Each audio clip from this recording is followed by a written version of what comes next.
हरे कृष्णा।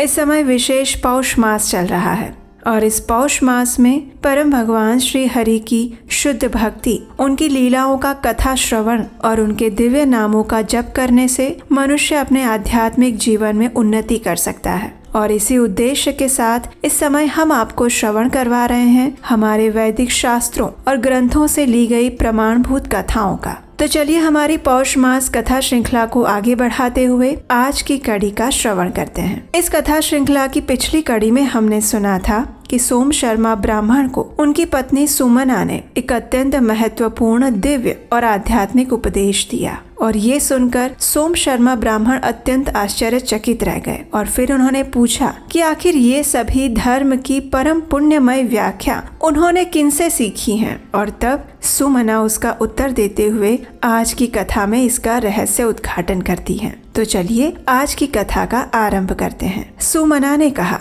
हे पतिदेव, मेरे पिता का जन्म भार्गव वंश में हुआ है। वे सभी शास्त्रों के ज्ञान में निपुण हैं और उनका नाम है महर्षि च्यवन। मैं ऋषि च्यवन की पुत्री हूँ। वे मुझे प्राणों से भी अधिक प्रिय मानते थे। जिस जिस तीर्थ, मुनि समाज या देवालय में वे जाते, मैं भी उनके साथ वहाँ पर जाया करती थी। और मेरे पिताजी के एक मित्र हैं, उनका नाम है वेद शर्मा। कौशिक वंश में उनका जन्म हुआ है और एक दिन भ्रमण करते हुए वे पिताजी के पास आए। उस समय वे अत्यंत दुखी थे, बार बार चिंता मग्न हो जाते थे। और तब उनसे मेरे पिता ने कहा था, हे सुव्रत, ऐसा लगता है कि आप किसी दुख से संतप्त हैं। आपको ये दुख कैसे प्राप्त हुआ, कृपया मुझे बताएं। और ये सुनकर वेद शर्मा ने कहा, हे मित्र, मेरी पत्नी बड़ी साध्वी और पतिव्रता है, लेकिन अभी तक उसे कोई भी संतान प्राप्त नहीं हुई है। मेरा वंश चलाने वाला कोई नहीं और यही मेरे दुख का कारण है। इसी बीच में कोई सिद्ध पुरुष मेरे पिता के आश्रम पर आए। मेरे पिता और वेद शर्मा दोनों ने उठकर उन्हें प्रणाम किया, भक्ति भाव पूर्वक उनका पूजन किया, भोजन आदि उपचारों से, मीठे वचनों से उनका स्वागत किया। और फिर जिस प्रकार आपने प्रश्न किया था, उसी प्रकार उन दोनों ने भी उस सिद्ध महात्मा से अपने मन की बात पूछी। और तब धर्मात्मा सिद्ध ने मेरे पिता और उनके मित्र से इस प्रकार कहा, धर्म के अनुष्ठान से ही अच्छी पत्नी, पुत्र और धन धान्य की प्राप्ति होती है। और उन्हीं के उपदेश से वेद शर्मा ने धर्म का अनुष्ठान पूर्ण किया। उस धर्म के द्वारा उन्हें महान सुख और सुयोग्य पुत्र की प्राप्ति हुई। और उन सिद्ध महात्मा ने जो जो बातें बताई थी, उसी के द्वारा इस विषय में मेरी बुद्धि का भी ऐसा प्रमाण हुआ। ये सुनकर सोम शर्मा ब्राह्मण ने पूछा, हे प्रिय, धर्म से कैसी मृत्यु और कैसा जन्म होता है? शास्त्र के अनुसार उस मृत्यु और जन्म का लक्षण जैसा निश्चित किया गया है, वो सब कुछ मुझे बताओ। तब सुमना ने कहा, हे प्राणनाथ, जिसने सत्य, शौच, क्षमा, शांति, तीर्थ और पुण्य आदि के द्वारा धर्म का पालन किया है, उसकी मृत्यु का लक्षण अब सुनिए। ऐसे धर्मात्मा पुरुष को मृत्यु के समय कोई रोग नहीं होता, उसके शरीर में कोई पीड़ा नहीं होती, श्रम, ग्लानि, स्वेद और भ्रांति जैसे उपद्रव भी नहीं आते। गीत, ज्ञान, विशारद, दिव्य रूपधारी गंधर्व और वेद पाठी ब्राह्मण उनके पास आकर मनोहर स्तुति करते हैं। वे स्वस्थ रहकर सुखदायक आसन पर विराजमान रहते हैं या फिर देव पूजा में बैठे होते हैं। कई बार ऐसा भी होता है कि वह धर्मपरायण बुद्धिमान पुरुष अपने मृत्यु के समय में स्नान के लिए तीर्थ स्थान में पहुंच जाते हैं। अग्निहोत्र, गृह, गौशाला, देव मंदिर, उद्यान, पोखरा,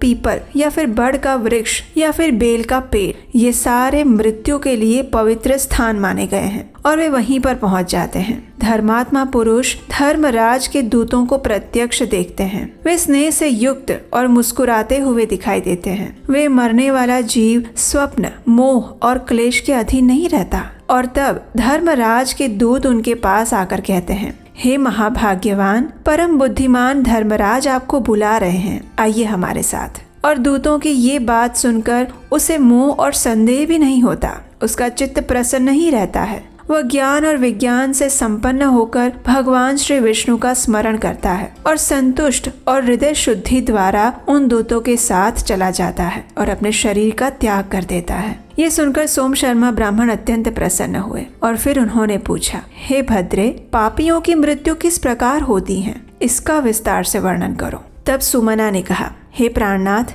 सुनिए, अब मैं आपको महापातकी यानी कि पापी मनुष्यों के मृत्यु के स्थान और उनके कर्मों का वर्णन करती हूँ। ऐसे दुष्ट आत्मा पुरुष विष्ठा या फिर मूत्र इत्यादि अपवित्र वस्तुओं से युक्त और पापियों से भरे हुए भूभाग में रहकर बड़े दुख के साथ प्राण त्याग करते हैं। कई बार वे चांडाल के स्थान पर जाकर दुख पूर्वक मृत्यु को प्राप्त होते हैं। चारों ओर गर्दभ से घिरी हुई भूमि में, वेश्या के भवन में, चमार के घर में जाकर भी कई बार वे मृत्यु को प्राप्त करते हैं। हड्डी, चमड़े और नखों से भरी हुई पृथ्वी पर पहुंचकर उस दुष्ट आत्मा पुरुष की मृत्यु होती है। जब उन्हें लेने के लिए यमदूत आते हैं तो वे अत्यंत भयानक, घोर और दारुण रूप धारण किए आते हैं। उनके शरीर अत्यंत काले, पेट लंबे और आंखें कुछ कुछ पीली होती हैं। कोई पीले रंग के होते हैं, कोई नीले और कोई अत्यंत सफेद होते हैं। पापी मनुष्य उन्हें देखकर कांप उठता है। उसके शरीर से बारंबार पसीना निकलने लगता है। हे स्वामी, अब मैं आपको दुखी जीव की चेष्टा बताती हूँ।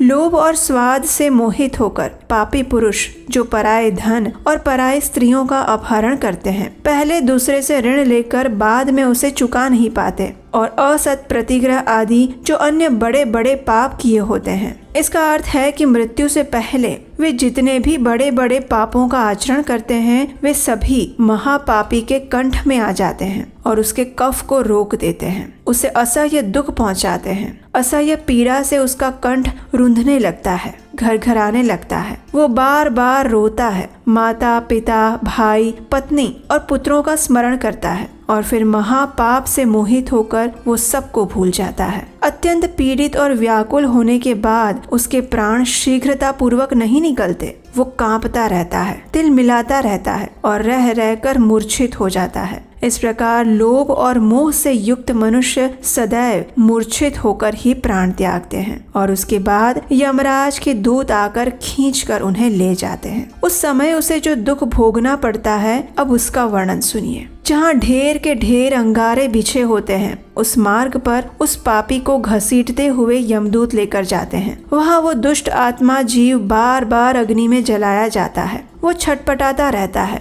जहाँ 12 सूर्यों के ताप से युक्त अत्यंत तीव्र धूप पड़ती है, उसी मार्ग से उसे पहुँचाया जाता है। वहाँ वो सूर्य की प्रचंड किरणों से दुखी होकर भूख और प्यास से पीड़ित रहता है। यमदूत उसे गदा, डंडे और फरसों से मारते हैं, कोड़ों से पीटते हैं और गालियाँ सुनाते हैं। उसके बाद वे पापी को उस मार्ग पर ले जाते हैं जहाँ जाड़ा अधिक पड़ता है, ठंडी हवा का झोंका सहना पड़ता है और सर्दी अधिक होती है। पापी पुरुष शीत से पीड़ित होकर उस मार्ग को पार करता है और यमदूत उसके बाद उसे घसीटते हुए अनेक प्रकार के दुर्गम स्थानों में ले जाते हैं। इस प्रकार देवता और ब्राह्मणों की निंदा करने वाले संपूर्ण पापों से युक्त दुष्ट आत्मा पापी पुरुष को यमराज के दूत यमलोक तक लेकर जाते हैं। वहां पहुंचकर वे दुष्ट आत्मा यमराज को काले अंजन की राशि के समान देखता है। उस पापी पुरुष को यमराज उग्र, दारुण, भयंकर रूप धारण किए भैंसे पर सवार दिखाई देते हैं। अनेक यमदूत उन्हें घेरे हुए खड़े होते हैं और उनके साथ हर प्रकार के रोग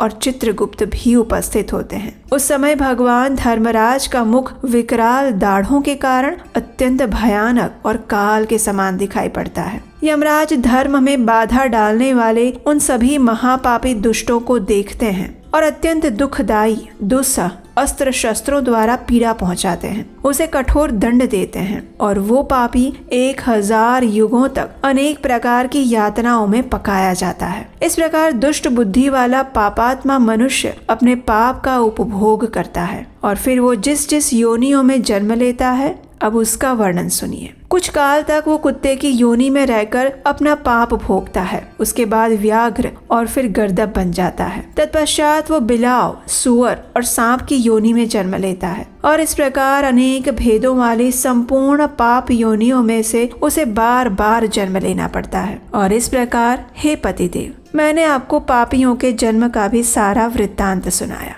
ये सुनकर सोम शर्मा ब्राह्मण अत्यंत प्रसन्न हुए। वे अपनी पत्नी की बुद्धिमानी और विद्वत्ता पर प्रसन्न हुए और फिर उन्होंने एक वही प्रश्न पूछा। और वो प्रश्न क्या था, ये हम सुनेंगे पौष मास की आने वाली कथा की अगली कड़ी में। उसे सुनने के लिए अगर अभी तक आपने इस चैनल को सब्सक्राइब नहीं किया या फिर अगर आप पहली बार इस चैनल पर आए हैं तो याद से नीचे दिए गए सब्सक्राइब बटन को क्लिक कर लीजिए, बेल आइकन दबाकर नोटिफिकेशन ऑन करके रखिए ताकि कल सुबह आने वाली इसी कथा श्रृंखला की अगली कड़ी को भी आप सुन पाएं और अपने धर्म और ज्ञान में वृद्धि कर पाएं। अगर आपको आज की कथा अच्छी लगी है तो इस वीडियो को लाइक कीजिए और सभी को शेयर कर दीजिए और हम आपसे मिलेंगे इसी कथा श्रृंखला की अगली कड़ी के साथ कल प्रातःकाल। हरे कृष्णा।